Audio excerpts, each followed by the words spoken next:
دنیا کے بتکدے میں پہلا وہ گھر خدا کا۔ آج سے 4000 برس پہلے خانہ کعبہ کی یہ جگہ ایک بالکل سنسان وادی تھی۔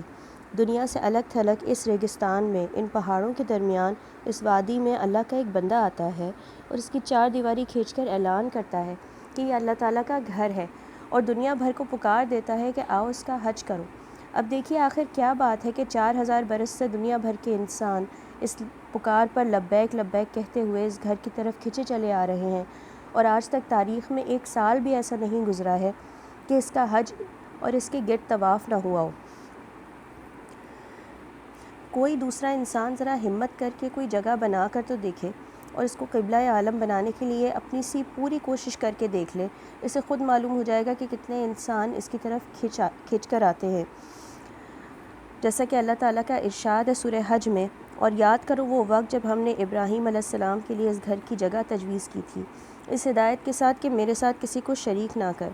اور میرے گھر کو طواف کرنے والوں اور قیام و رکوع و سجود کرنے والوں کے لیے پاک رکھ، اور لوگوں کو حج کے لیے پکار دے کہ وہ آئیں تیرے پاس ہر دور دراز مقام سے، پیدل اور اونٹوں پر سوار۔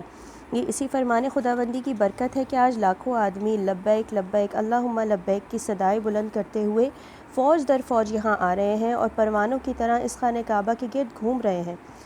یہ ان آیات بینات میں سے اولین اور نمایاں ترین نشانی ہے جو اس گھر میں آپ دیکھ رہے ہیں۔ ایک اور نشانی یہ ہے کہ اس گھر کی تعمیر جب ہوئی تھی اسی وقت اللہ تعالیٰ نے اعلان فرما دیا تھا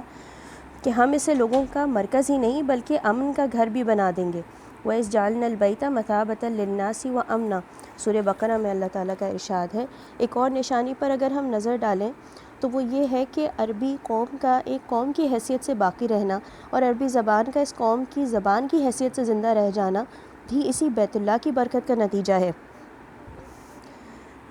پھر ایک اور نشانی اگر ملاحظہ ہو، جس وقت حضرت ابراہیم علیہ السلام نے یہاں اپنی ایک بیوی اور بچے کو لا کر چھوڑا تھا، اس وقت یہاں کوئی شہر تو درکنار،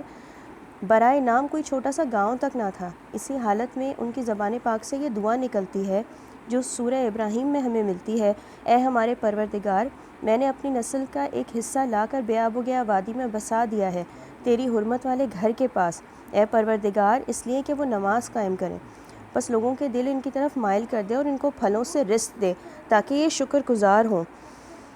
سورہ بقرہ ہی میں ہمیں یہ آیات بھی ملتی ہیں، اور جب ابراہیم اور اسماعیل علیہ السلام اس گھر کی بنیادیں اٹھا رہے تھے تو وہ یہ دعا کر رہے تھے کہ اے ہمارے رب، ہماری اس صحیح کو قبول فرما لے، یقیناً تو ہی سب کچھ سننے اور جاننے والا ہے۔ اے ہمارے رب، اور ہم دونوں کو اپنا مسلم فرمانبردار بنا لے، اور ہماری نسل سے ایک ایسی امت پیدا کر جو تیری مسلم ہو، اور ہم کو ہماری عبادت کے طریقے بتا اور ہمارے قصور معاف کر، بے شک تو ہی توبہ قبول کرنے والا رحیم ہے۔ اے ہمارے رب، اور ان لوگوں کے اندر خود انہی میں سے